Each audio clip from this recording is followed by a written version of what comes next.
Hey! Tambala na! At eto na sila, ang nag-iisang masugid na tagahanga ni Nicole Yala.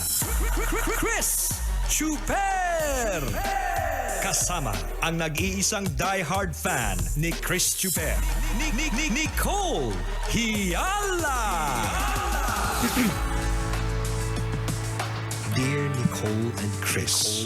Dear Nicole and Chris. Dear Nicole and Chris. Dear Nicole and Chris. Magandang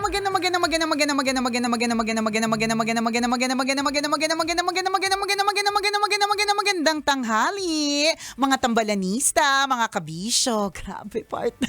October 1! Sabi sa inyo eh. Ang bilis! Malingat ka lang talaga. Ang dami na nangyari. Parang kakasabi, Lumipas agad ang maraming oras. partner, parang kakasabi mo lang ng ano ba yun? Yung sinabi mo lang na malingat ka lang September na. Oh. Parang fresh pa sa tutuloy ko yun, partner, na sinabi mo yun sa tenga eh, 'di ba? Parang ganun. Tapos ngayon, October 1 na. na. Oh. Ayan na naman, kukumustahin na naman po natin yung mga nagbalak na mag-ipon, Nako. magpapayat, at gumawa ng paraan para magka-jowa. Ano na?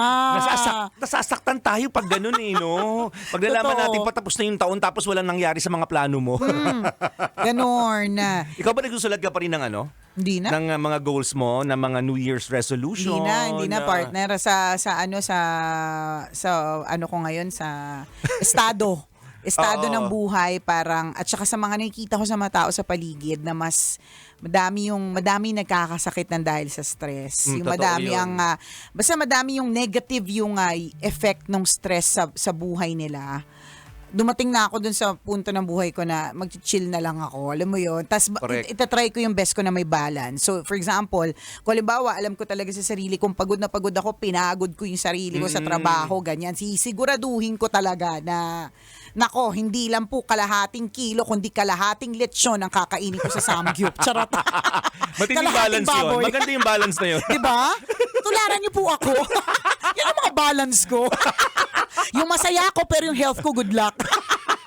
Hindi, charot. Pero at least, di ba, Oo, masasabi may mo sa sarili balance. mo Naging masaya ako. na naging masaya ka. Hindi na ako Hindi naman yung goal eh. hindi na ako masyadong parang long term. Kailan mo na-realize to? Kanina lang. Hindi naman, Ang bilis ng kahapon.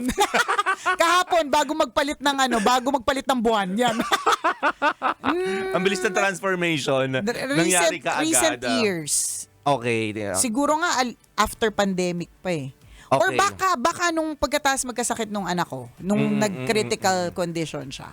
Na parang okay, hindi ko na kailangang Totoo. pakamatay masyado sa mga bagay-bagay. Di bahala na. Uy, maganda Basta yun. Ang malaga, masaya lang, ganun. O kaya, sakto lang, ganyan. Ayokong magkasakit ng dahil sa stress. Totoo yun, Medyo mahirap siya. Kaya, yun, hindi na nagsusulat ng New Year's resolution. Yun naman ang tanong mo, di ba? Kasi that will cause you stress. Kung nagsulat ako, parte, sinulat ko doon na dapat may ipon na ako. Tapos ngay October 1 nga. Edi sa halip na hindi ako nasistress, edi na-stress pa ako. Di ba? Alam mo, ang hirap do parte, parang ang dami na kasing paniniwala sa mundo ngayon. Kaya feeling ko kung ano yung whichever works for you talaga. For example, nasa ano yan, partner kailangan daw isulat kasi you're actually manifesting it. Pwede naman. Kailangan din Oo. sabihin kasi minamanifest mo yun. So kung ano yung sinasabi ng brain mo, yun yung lagi mo sinasabi, yun yung parang dinadigest ng brain mo. What your mind can conceive, your body can achieve. Oo, parang ganon. So, yun, di ba? Tapos manifest, ganyan, isulat daw, vision board, kemerut, di ba? Pero, on the other hand, di ba, minsan hindi mo rin naman talaga alam kung ano yung, minsan meron kang isinulat, pero kung hindi yun itinadhana, hindi talaga siya mangyayari. Correct ka. Hindi, wala lang. Gets mo yun, partner, yung, kunyari, may vision ka na ganito. Siyempre, you will do your best to work towards that vision. So, kunyari, gusto mo pumasok sa Olympics. Edi, syempre, kailangan magte-training ka, gagawin mo talaga yung lahat para para makalaro ka sa Olympics, ganyan. Pero kung ang nakatadhana sa iyo, ang nasa palad ng kamay mo, maging beauty queen, di ba? I mean, Diba? meron tayong mga ganyan sa buhay natin na ito yung plinano natin. Ginagawa naman natin yung pwede nating gawin. Pero Kaya in the lang, end, hindi naman din talaga doon papunta. Kasi diba yun nga yung sinasabi natin, yung God's plan is better than our Oo, plans. diba? Meron tayong, may ganun talaga correct, yun ganun no? tayo Kasi meron tayong free will. So meron tayong choice na gawin yung mga Yes. bagay-bagay. Kaya lang, Yes. syempre, at saka ano yun, mga para-paraan din ni Lord yun para, syempre, matuto ka. Diba? Kailangan din namang matuto ka eh. Dun Experience Oo, life. sa mga mistakes na yan, matututo ka talaga, yung mga ganun, diba? Pero in the end, aayusin niya rin eh. Dadalhin ka rin niya dun sa landas na kung saan ka nararapat. Siya pa rin naman ang masusunod Siya pa sa rin. madaling salita. Oo, kaya kung ano yung minsan- plano niya, yun Correct. talaga yun. Kaya minsan may mga ganyan ako na parang ayoko na masyadong mag-isip, Lord, dahil total naman, ikaw naman yung nakaano, di ba? Ikaw naman yung may alam kung bakit. Kumbaga, tatry ko lang tong gawin itong mga to. Ikaw Pero, naman nag-control ng lahat. Susunod na lang ako. Susunod na lang ako, di sige. Pero may free will pa rin tayo. Oo, Yun ang hindi correct. dapat mawala sa atin Oo, bilang mga tao. Kaya nga, so meron tayong free will. Kaya lang yung free will na yan talaga, yun yung pwedeng magpahamak sa atin. Pero yung nagpapahamak sa atin, yun din naman yung paraan para matuto tayo eh. Yes. So it all boils down to the good, 'di ba?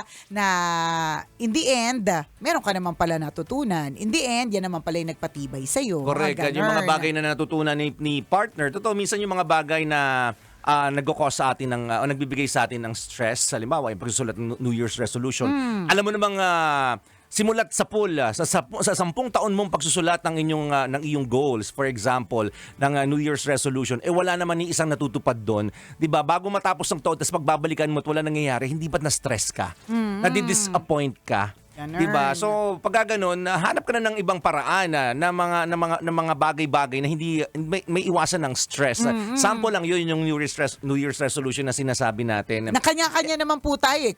Kung wala ka naman pakialam sa New Year's resolution, di hindi ka kasali sa topic, di ba? Hindi kanya-kanya eh. Or anything that gives you stress. 'Di ba? Pag sa tingin mo na stress lang ako dito. 'Di ba? Hindi ko naman kayang kontrolin ng mga bagay-bagay. Alis na lang ako dito. Di bahala na lang. Di wow. Ganon na lang. Totoo 'yun. It's one way of helping yourself 'di ba? And sabihin natin yung mga stress po talagang 'yan. Sila po yung nagbibigay sa atin ng matinding karamdaman. Iba yung sakit ng ulo na binibigay sa iyo niyan. Yung parang hindi ka na mapakali to the point na hindi ka na makatulog, nagkakaroon ka na ng anxiety and depression. Diba? Lahat yan nagsimula sa matinding stress. And ayaw nating mangyari yun sa atin kasi apektado nun ang ating buong katawan, lalong-lalo na ang kalusugan. Na-realize ko din, partner, no? Kasi if we want to do so much more, or kung gusto pa nating maglikom ng so much more, kakagano natin, we lose the happiness kasi hindi natin na-appreciate kung ano yung meron tayo kasi naghahangad pa tayo ng mas.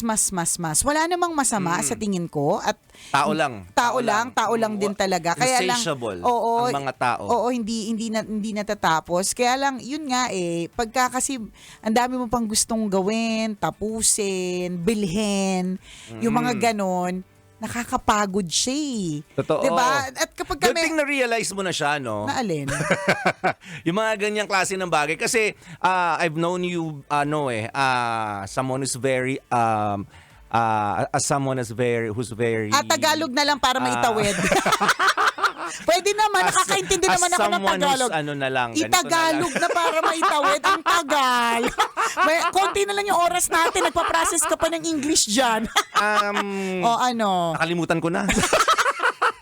Tingnan mo, yan ang problema pagka pinipilit natin yung mga bagay-bagay. Yung sabi natin na mahirap itawid, ma-stress ka lang, tapos ma-disappoint ka, malulungkot ka. Ang ending, wala di ba? Kilala ko si Nicole. Yun lang pala yung ibig sabihin. Kilala ko lang si Nicole. Nakakaloka, yun lang pala yung gustong sabihin. Diba? As someone who's very competitive, very competent sa mga bagay-bagay. Sa tingin ko, competent pa rin naman ako, hindi na lang ako competitive. Magkaiba siya? Magkaiba sila ng spelling kasi. Okay. Okay. Ayoko na Diba? Kasi minsan pag nandun tayo, hindi naman masama maging ganon. Hindi. Competitive or competent. At saka 'di ba gusto kasi kailangan naman natin yun correct. At saka Oo. 'di ba pagka yung parable of the talents, parang syempre binigyan ka ng talento, hindi ko Gamitin mo. manitin. Yes, Alam mo tulugan mo yes. gawin mong unan. Ang Kaya- talent ko gawin ko unan, 'di ba? Parang walang ganun, oo. Correct. Kaya lang minsan talaga nagagamit natin sila sa lahat ng pagkakataon to the point na gigil ka palagi eh. Tama. At pag ano, nasasayang yung mga moment na sana nag-e-enjoy ka na lang. Diba? Na sana na-appreciate mo yung mga maliliit na bagay pero hindi, tutok ka eh. Aggressive ka. Diba? Gusto mo laging may pinatutunayan sa sarili mo. To the point na hindi mo na nakita, maganda pala yung yung bulaklak, no? Nadadaan-daanan ko na lang. Yung kung Maganda ano pala yung sunshine, correct. no? Ang sarap palang pakinggan ng huni ng mga ibon. Tsaka kung ano yung meron ka ngayon, minsan ganun tayo eh, parang hangad ng so much more that we tend to forget na meron little things tayong in life. correct. Tsaka meron tayong current na blessings ha. Yes. Na hindi mo lang napapansin kasi nasanay ka na nandyan. 'Di ba? So kasi gusto ko pa ng ganito ganyan. So ang ending hindi mo na naipagpasalamat yung blessing na meron ka. Yung FB memories na yan partner yan siya sa Facebook. Minsan nakakatuwa, minsan hindi. Nakakatuwa kasi may mga nababalikan, minsan hindi kasi nakakadiri yung mga pinost mo lalo na nung emotional ka, 'di ba? Yung ang dami mong rants, ang dami mong kanash, 'di ba? Tapos may mga ganun kang parang kung ako yan at nabasa ko yan, unfriend kita, ganon. May mga ganon si FB memories. Recently, eto na naman, kanina. So, meron na namang FB memory sa akin si Facebook. Dahil October 1 today, so, pinost ko siya mga few years ago. Pero yung picture na yon ay many, many years ago. So, that was the time na ang tuhod ko ay napakaitim, napakapayat ko talaga. Elementary. Hindi ka ba marunong maghilod ng mga panahon na yon kaya gagawin kaitim ang tuhod mo? Hindi marunong panghilod, maski panghilod walang pambili. Ganon. Tapos, partner, na-realize ko lang nung binalikan ko yung picture na yun, napakapayak nung buhay nun eh. Pero natatandaan ko, ang saya-saya-saya. 'Di ba? Parang doon mo ma-realize na kapag ka pala ang dami mong hinahangad, ang dami mo pang gustong gawin at minsan nagiging complicated yung buhay. Yes. At dahil complicated yung buhay, yung saya nababawasan. Totoo Kasi tanda ko yung partner, yung Christmas tree namin, kalbo. Yung mga regalo sa ilalim ng Christmas tree, wala naman talagang laman yung mga nakabalot eh. Mga box Pero ang lang talaga. saya-saya, no? Oo, mga box lang talaga yun na kunyari, na binalot, pag kunyari may laman, para kahit paano gumanda yung Christmas tree. Ngayon, partner, every year nag-iisip ako, ano kayang bagong theme? Tapos natataranta ako, dapat hindi na katulad ng last year. Yung mga ganun na minsan, 'di ba? That's just an example. Ikaw din sa sarili mong buhay may ganun ka na kakahangad. Nakakalimutan mo na, teka meron kang biyaya na nasa harapan mo na hindi mo na na-appreciate o nakakalimutan mo ng ipagpasalamat. Papaano hangad ka ng hangad? Tama. Nakakatuwa naman na isip na yung mga bagay na yan ngayon. It's a sign of maturity, partner. Ay nako, sa susunod na halalan, nandun pa rin po ako hindi naman po ako nagbago mula noon hanggang ngayon. Muse pa rin po ng mga barangay tanod. Tatanggapin nyo pa rin po at turning 45. Okay lang po ba? Pasok ka pa rin. Oo. Basta ganyan yung makeup. Kasi nung 25 ako, yan yung pangarap ko eh. Sa susunod na halalan, di ba? Maging muse ng mga barangay tanod. Nung nag-35 ako, ganun din. Ngayon pa 45 na ako, ganun pa rin. Pwede pa rin. Gusto ko pa rin maging muse ng mga barangay tanod. Ganun. Totoo yun. Simpleng buhay, masaya. Diba? Kaya sabi ko sa'yo, partner, yung mga kaibigan ko, hindi ako kaibigan masyado doon sa sobrang matatalino. Gusto ko yung simple lang. So hindi ko sure kung matutuwa yung mga kaibigan mo na sinasamahan mo recently. kung compliment ba yan or Gusto ko yung mga simple lang, yung hindi komplikadong kausap. hindi, binawi mo lang eh. Ang sabi mo kanina, gusto ko yung mga kasama ko yung masyado matatalino. Oo. Hindi, pero in a way, yung mga kaibigan ko, marami sa kanila tambay. pero nag-iisip ng future.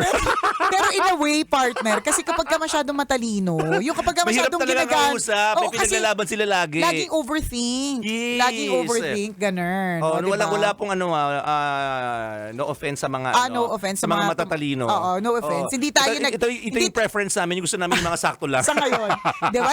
Never tayo nag-smart shaming. Aminin mo Oo na, naman. nag-MBA ka nga eh. Nag-aaral Oo. tayo na maigi. Ang sinasabi Yes. lang natin, minsan kasi kapag ka, masyadong ginagamit kasi yung utak, masyadong Oo. ang dami na niyang nararating, di ba? Kaya mas maganda yung paminsan-minsan bumalik sa payak. Pero again, Yes. kanya-kanya ito ha. I mean, kung nasa punto ka ng buhay na competitive ka, edi go. Kasi ako, kailangan I've been natin yan there bilang eh. tao. Sabi ko nga sa'yo, I've been there. I continue to do so, pero on a lesser degree. Kasi hindi naman ako totally walang pake. Kasi kailangan pa rin, ano pa rin tayo, relevant. Tsaka tao lang din tayo. Oo. Kailangan natin yun. Ano na yung mga makinarya natin. Oo, yun, eh. Kailangan ganyan competitive talaga. ka, kailangan focus Oo, ka. yung mga ganon. At dapat gawin yun. Dadating lang talaga sa point na, okay, kailangan din pala kumalma-kalma. Kasi tumatanda na. Yes. Hindi na basta-basta ang high blood, nandyan na. Ang Oo. sakit ng batok, ang migraine. Nakaw! Ang dami pong sakit. Tapusin na natin to. Ang tawag Kasi- yan, ipaubayan na natin sa mga bata. Ganon. Ang alin. Yung mga bagay-bagay na dapat ikaw gumagawa. Ayan, tama. Oo. Para mabawasan ng stress, minsan ako tayo ng ako eh. Di ba? Totoo Angkin din tayo yan. ng angkin ng responsibilities. Eh, Pero pwede kung kaya naman- namang gawin ng mga Pwede ng naman ang iba. i-share, di ba? Yes. Ikakayaman mo ba yung responsibilities? Oo, Eh di kung ba? yes, go. Go tayo dyan. Suportado ka namin dyan. Ay nako, salamat na marami sa pagtutok ngayong araw na ito. Muli akong kumikinang ina mo na si Nicole Yala. At ako naman si Cambio King Chris Chuper. Na nagpapaalala, una magdasal ka para mabuhay ka, pangalawa mag-toothbrush ka para mabuhay naman iba. Yun! Kailangan pa bang i-memorize yan?